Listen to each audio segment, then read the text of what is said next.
Hey, welcome to Dan's ADV. I'm out here on a hot morning. I didn't realize it was going to be this hot. But I'm going to shoot a quick video about all of the accessories that I've put on the 2023 890 Adventure R.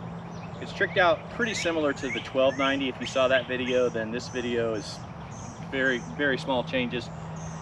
But if you're interested in the 890 and what I've done to it and why, maybe a few tips and tricks of installation of parts along the way, I'm going to try and share those as I go.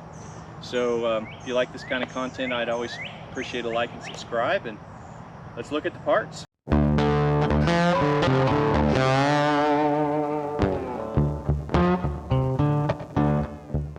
Okay, so we're going to start out at the ground and work our way to the top of the bike and go over all the accessories that I've added. So that would be the tires. These tires are the Motos or Moto Z RAL Zs. I've been putting these on all my bikes lately. They seem to last a lot longer than the TKC 80s, and the TKC 80s have kind of gotten hard to get, and I'm going to try these out. So I've got those front and rear. The only tip I've got, if you mount your own tires, which I do, and I was not as familiar with these tubeless, supposedly airtight spoked wheels. They're not cross spoked like the BMWs, so the spokes actually penetrate the cavity here. And I made a mistake when I was using tire irons, which you'll see a picture here. That small kind of tube rubber band, if you hit that with your tire irons when you're installing your new tires, guess what? You got a leak. Ask me how I know. So I was able to patch my leak, but it's unfortunate. So watch out for that when you install your tires. Moving on, I did install the Power Parts skid plate here from KTM. I'll have a picture of it on the screen. You can deduce how to get it. Lots of places to order these.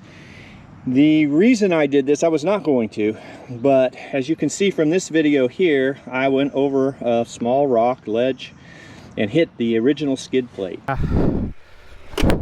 Oh, hit that skid plate.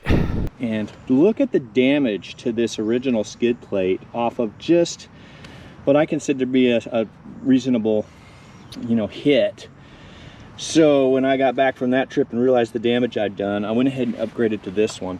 You can see from when I had it off, I did a little comparison, and you can see the difference in thickness. And this one goes around the gas tank down here low, gave me a little more confidence. So that's why I went with that skid plate. Then moving up to the foot pegs, I have gone black dog this time. I normally do like cheap Amazon pegs, and I haven't had any problems with them. The black dogs were a ½ inch lower than stock, and I kind of wanted that for my knee angle, which you might have seen in my 1290 890 comparison video.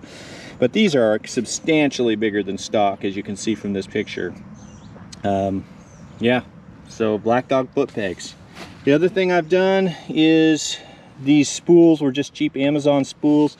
This is the only bike I've ever owned out of 30 bikes that I've probably had, where you're actually supposed to put it on a paddock stand or on these spools to check the chain tension. Every other bike is either on the side stand or on a center stand, which supports it here and that leaves the swing arm free. This bike in the manual, correct me if I'm wrong, but I see that it has to be on these to check the chain tension, which is just bizarre. So anyway, that's what I've done there. And then this high dollar edition here, I put on all my bikes, and all that does is give me a battery tender. It does three things. It gives me a battery tender location, which is great for keeping my battery up. It also gives me a place to plug in my pump. I use a portable pump with an SAE plug, and I also put it on the left side here, and then I have an adapter that allows me to run my heated gear off of that same point, my heated jacket. So that's a nice little, I don't know, $5, $8 addition. Okay, this brings us to the seat. I went with the Rally seat from KTM Power Parts, and you'll see quite a bit of this in my 1290 versus 890 video. In fact, I'll probably show some of that here and then a link, but that gives me a higher seat, which gives me a better knee angle, and it also allows me to move back and forth on the seat, which I really need to do. For some reason, my knees just do not like being locked into one position. All right, I guess that brings us to these luggage racks. I'm gonna cover the luggage in a minute, but I'll go over the racks. This is just the KTM Power Parts rack. Really solid, great instructions online how to put that together. Next thing is this top rack. On the 1290 you only need this silver piece, but on the 890 you also need this black piece. And I had to call 17 KTM dealerships in the US to find one that had it in stock. Everybody that was out of stock said we can order it, but then they would say no, it's back ordered indefinitely from KTM. And I really wanted this piece because I already have a top trunk, and so I wanted to have the option just to move it between the bikes, and didn't want to buy a new trunk. So anyway, I called 17 dealerships to find this piece. This piece was in stock eventually, and that allows me to put the trunk on, which you'll see here in a second. All right, moving on. I did get the heated grips, factory heated grips. Super nice to be able to come in here and find the, let's see here if I can find it quickly. Down here you have heating, and now you can change your heated grip levels on the screen. So that's the great part of having factory heated grips versus aftermarket. It's all integrated. It was fairly easy to install. I find that most KTM parts are fairly easy to install. They have pretty good instructions. I went with the double take mirrors. I think I bought them off Amazon this time. I still do not like these balls that don't have a nut here. And I'll show you what I normally buy off of Amazon, like I did on my last video. We missed the bark busters. These are just your standard bark busters. The only thing is, if you buy the bark buster kit for this bike, it comes with a longer bolt and a spacer here for your throttle side. This just keeps it out of your brake lever. I have gone again with this same windshield extender. It helps a little bit with the air flow. And one really nice thing, so I'm using this Zumo XT on multiple bikes.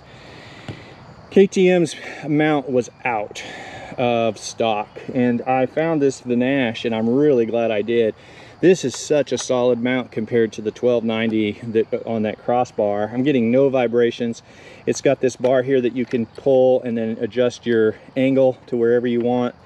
And I've just been really happy with that find. On the install to that, there is a caveat. So technically the power for your GPS is under this panel, the keyed power. But who wants to run a wire and then what, drill a hole? I don't know. So I actually took the headlight assembly off, got up, threaded this wire through the same hole that the TFT goes through, and got down in behind, took this panel off and attached it so that it was a nice clean install. So you may want to do that if you're looking to install a GPS power on this bike. All right, I'm going to put some luggage on and then we'll talk about that. Okay, so before you blow me up about having way too much luggage on this bike, you are correct. I am not going to run all this at the same time. I've just piled it all on there to show you. That's my total package option. I can't imagine that I would ever run all of that simultaneously.